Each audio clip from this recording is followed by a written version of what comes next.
What's up guys, Kevin with Badland Industries. I'm putting this 3.7 back into my buddy's H3T, and I've done some modifications that are kind of over the top of just rebuilding the motor, and I wanted to share that with you guys today. Essentially what I've done is, I really need to turn my ringer off every time I start a YouTube video. Hello? Hey man, what's up? They came in? Okay, yeah. Let me get my wheels put together and I'll come right down, dude. Yeah, right now. Okay, we'll see you in a little bit. My 40s kit just came in. I ordered those back in December.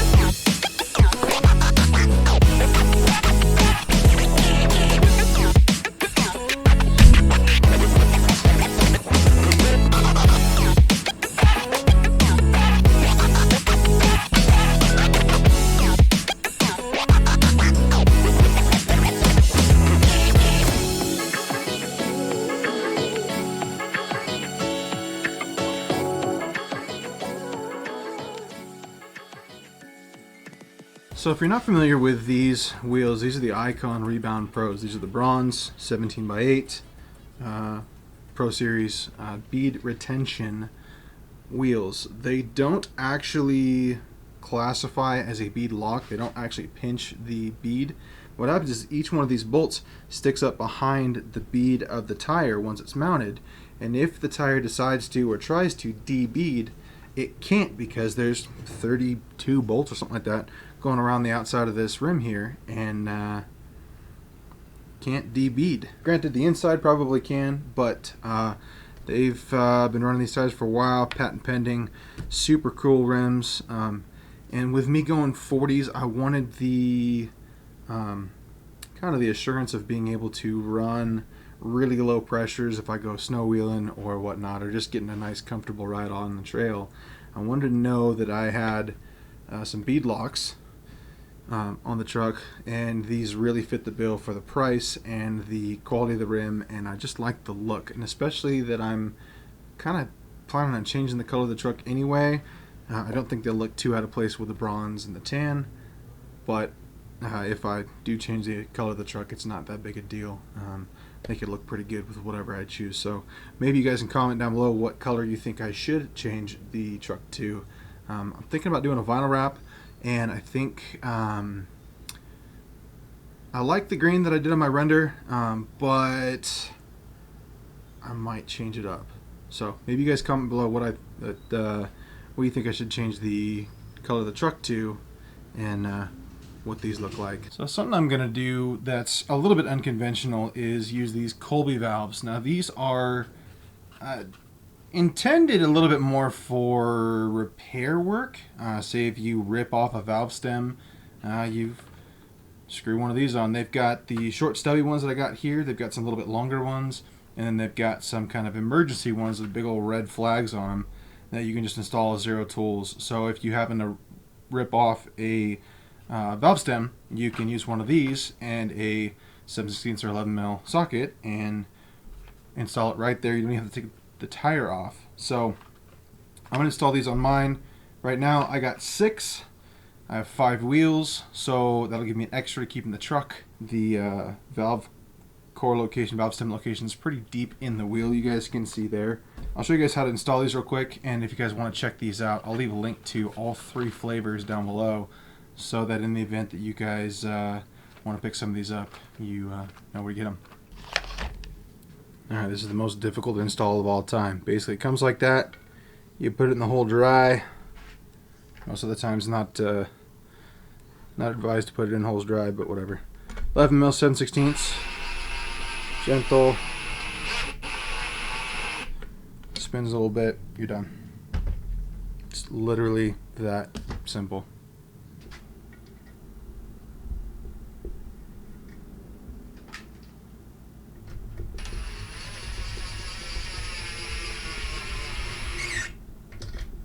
got the bolts in, anti-seize, got the new Colby valves in.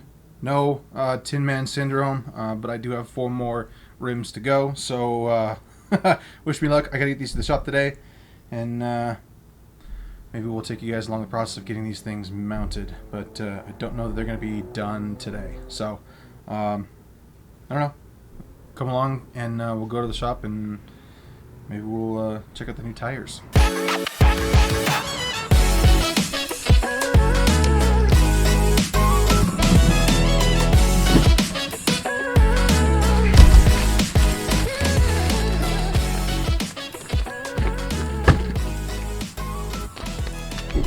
So the 517s fit in the car, but I don't think the 540s will fit in there.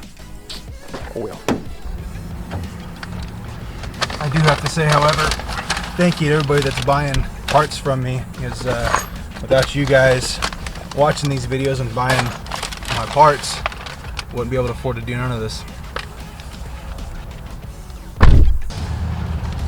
I don't think the post office liked me very much. Each one of these boxes is about 25 pounds with my lift kits in them.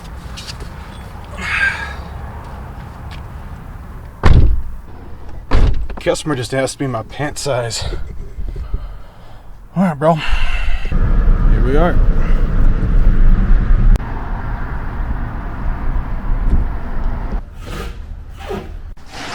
Wow, those are massive. Alright, well, there you go. I should have the tires back tomorrow, but I don't even have the right motor in the truck right now, so I don't quite need the tires just quite yet. So this is my buddy's JT, and this is what these tires are going to look like mounted.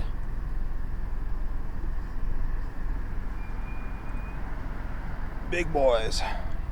We'll get those mounted up the next day or so, and then I'll come pick them up and get them test fit, maybe at least 2 of them, and then I'm going to store them in my buddy's warehouse for the duration till the engine and everything's done on my truck. That way I don't have to store them at the house, and they're just going to be waiting for me until I'm done. Hopefully be able to do the rock garden here one of these days. I've only been coming here for almost 10 years and never had a vehicle to do it. What do you think? Should I try it on the Scion? And we're back. Essentially, this 3.7 is going to go back in the H3 today, but I wanted to show you guys what I've done to it to make sure that this doesn't happen ever again. If you guys remember back to the last couple videos, we determined that the cylinder 5 connecting rod bearing completely failed, rod knocked, and pretty much sent metal clear through this engine. I hosed it all out, cleaned it all up, got it all rebuilt, brand new parts, a whole bunch of them, and we put it back together, and today I'm putting it back into the truck so I can give it back. So I've done 2 major things to the oiling system, and I'll show you guys that now. So I did the oil feed line from the front to the back. Basically it equalizes the pressure throughout this oil journal here and make sure that the back of the motor gets the same flow of oil that the front does. Pretty simple, right?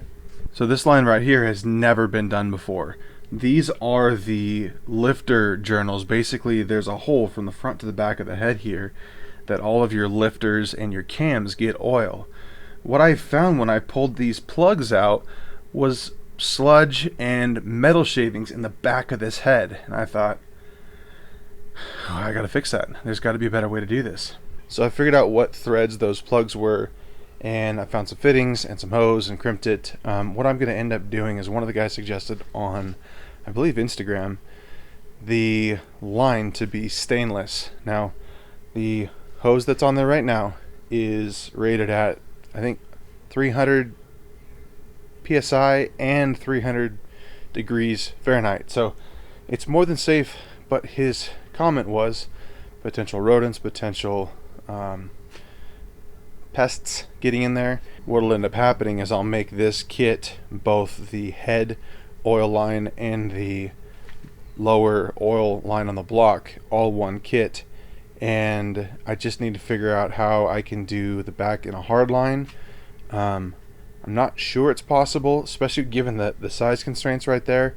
It's almost impossible to install with the motor in the truck, but there's enough room. You get a box wrench like a crow's foot to get those plugs out and then to get these back in. But maybe when I redo the other block, I'll actually do an install video on these dedicated to that, so you guys have a central point to see how to install it and what they do.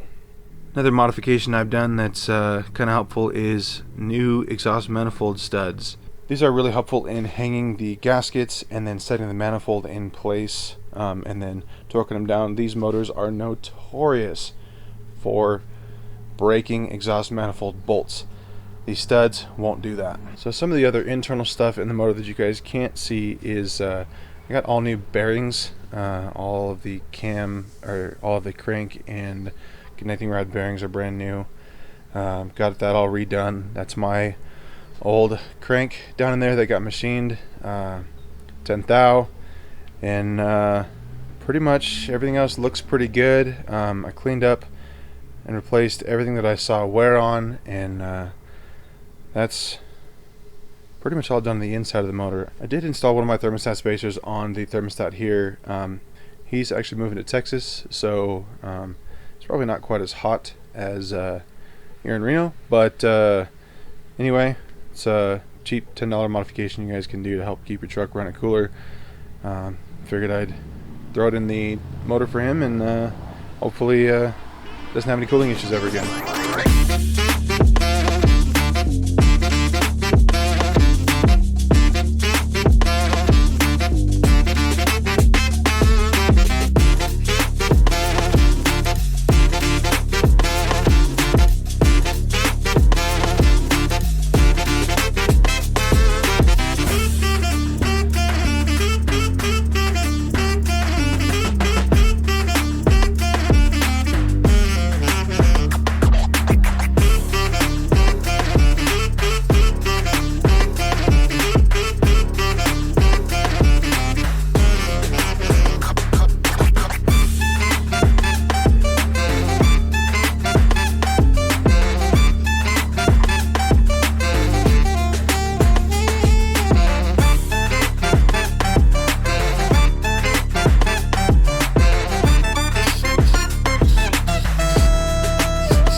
Alright, as you guys can see, I've got the 3.7 pretty much put together and ready to stab into the Hummer.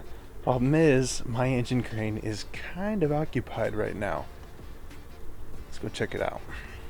So this is an LMG LS engine. This is out of an 07 Tahoe.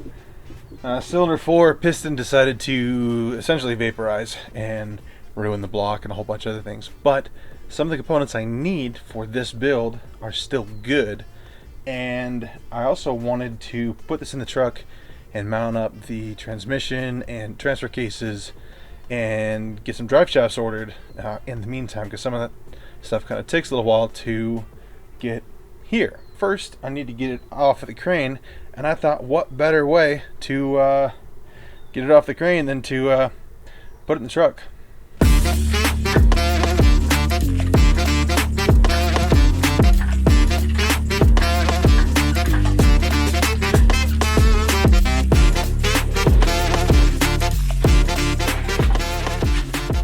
I almost forgot something.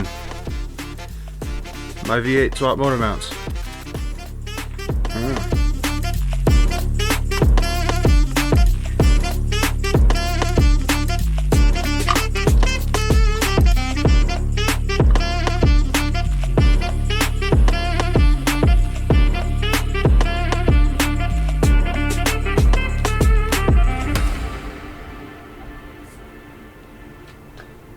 I don't think I could have done that any better. I literally set it in right on the mounts. It pretty much lined up perfectly. Just like that. I absolutely cannot wait to get this thing done. Alright, let's get the 5-banger off of the cradle and onto the hoist here so that I could work on the balance shafts and the rear timing cover. It just started raining, so hopefully we can got this stuff all put away in just the nick of time. But we'll get these balance shafts put in the back of the motor and get the timing chain timed properly. I'm at TDC first cylinder, and get this buttoned up. And I guess I'm not putting this in today, so.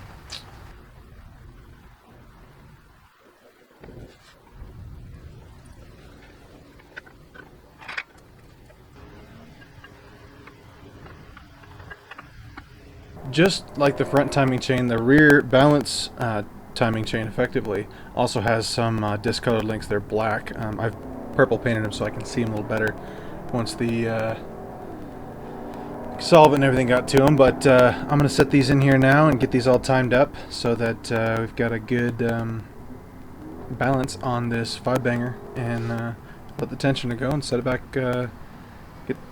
I'll get the cover back on and get the oil pan set up and be ready to fill it with oil and stab it in the truck. Pro tip on the rear balance chain is don't install the tensioner until you've got your marks lined up, and then you can just install it and let it go. Oh, thunder. It's raining, so just in time. Essentially, if you set the TDC and the motor up front, you'll end up with these 3 marks top, right, and I don't know, 4 o'clock.